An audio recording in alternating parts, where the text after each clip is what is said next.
La Banque Populaire Occitane vous présente l'interview Objectif News de 18h. Banque Populaire, la banque qui donne envie d'agir.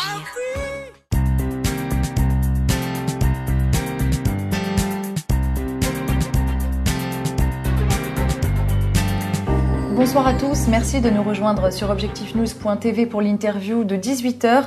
Nous recevons ce soir Hervé Fourcade, bonsoir. Bonsoir. Vous êtes cofondateur et responsable du développement business de SinCity. Tout à fait. C'est une start-up qui a été sélectionnée pour faire partie de la 3e session de campeurs hébergés par la TIC Valley à la Beige. C'est un accélérateur de start-up, on va y revenir. Mais d'abord, présentez-nous votre activité, l'activité de SinCity qui est, il me semble, très liée à la météo. Tout à fait. SinCity est une start-up que nous mettons en place avec deux autres personnes. Nous avons Benjamin Vadan et Christina Szabo, qui est basée sur les nouvelles technologies et sur les objets connectés. Notre but est en fait un petit peu de mettre en place des stations météo à bas coût, sur un maillage très fin au niveau des villes et des collectivités, afin de permettre la collection des informations sur Internet en temps réel. À quoi ça sert ? À quoi ça sert ? Concrètement, nous avons vu que les données météo étaient récupérées sur des stations professionnelles qui sont lourdes et chères. Ce que nous voulons faire, c'est réduire le nombre d'appareils disponibles afin d'améliorer le maillage et donc plus de réactivité. Vous voulez faire concurrence à Météo France ? Concurrence, c'est un grand mot. Ce que nous voulons faire, c'est proposer d'autres usages, d'autres solutions, d'autres manières d'utiliser l'information. En fait, on va un petit peu jouer sur la notion d'open data pour apporter de nouveaux usages et permettre, par exemple, l'amélioration des services au niveau d'une ville. Une ville pourra comme ça réagir en temps réel si jamais il y a des problématiques au niveau de la neige, au niveau du verglas.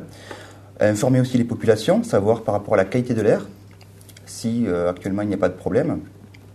Ou encore permettre à des acteurs tiers de profiter de nos données pour qu'eux-mêmes puissent agir et, par exemple, utiliser ces données pour améliorer la consommation de leurs bâtiments, par exemple. Mais est-ce que ça n'existe pas déjà ? Pas actuellement. Actuellement, il y a des choses qui sont en train de se faire. Ce que nous voulons, c'est arriver à proposer des solutions, des prototypes. Et donc, le but, sur ces 6 mois au camping, sera tout à fait de mettre en place une solution. Alors, quel est le lien avec les objets connectés, en fait ? Parce que là, vous nous parlez d'open data, avec des informations météo recueillies par les collectivités ou les entreprises.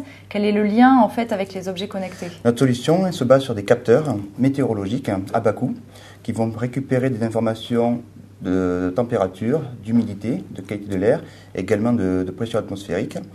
Et donc nos solutions proposent justement cet ensemble de petits capteurs, donc beaucoup plus simples que ceux de Météo France.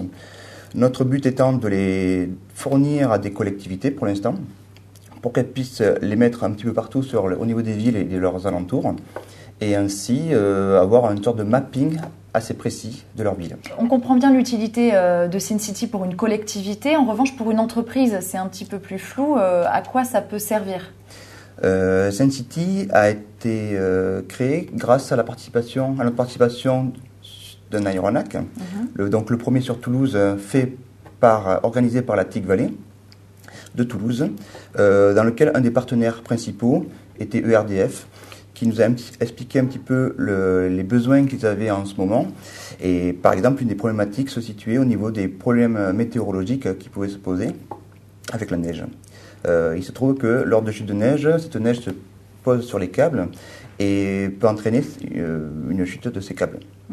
Notre solution permettrait de les aider à mieux organiser leurs équipes afin de gérer ce type de problème. Donc ça répond à un vrai besoin des entreprises. Voilà. Nous, on se focalise essentiellement sur le B2C actuellement.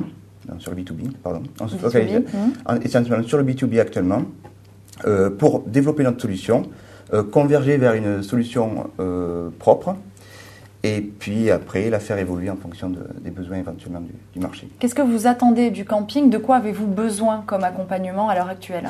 Alors actuellement, le camping, nous rentrons au camping grâce à cette victoire que nous avons eue à l'Iron Hack. Donc vous n'avez pas été sélectionné sur dossier comme les autres lauréats de cette session. Vous avez été sélectionné d'office parce que vous avez remporté le Iron Hack. Exactement. En fait, nous avons eu droit au ticket d'entrée de manière un petit peu spéciale grâce à cet événement, ce concours.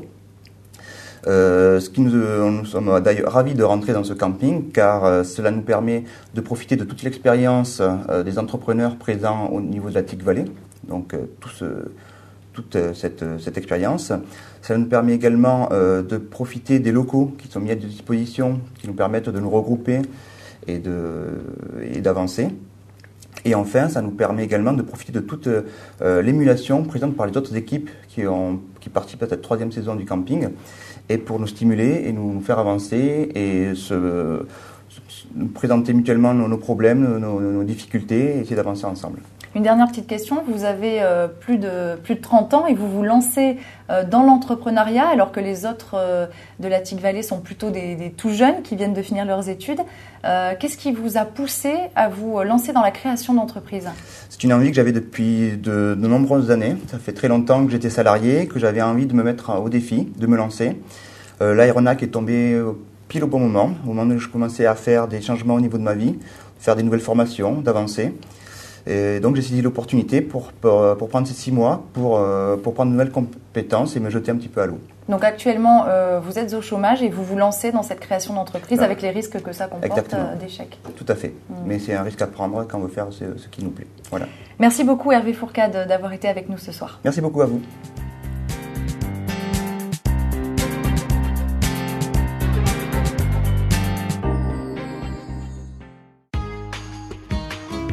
La Banque Populaire Occitane vous a présenté l'interview Objectif News de 18h. Banque Populaire, la banque qui donne envie d'agir.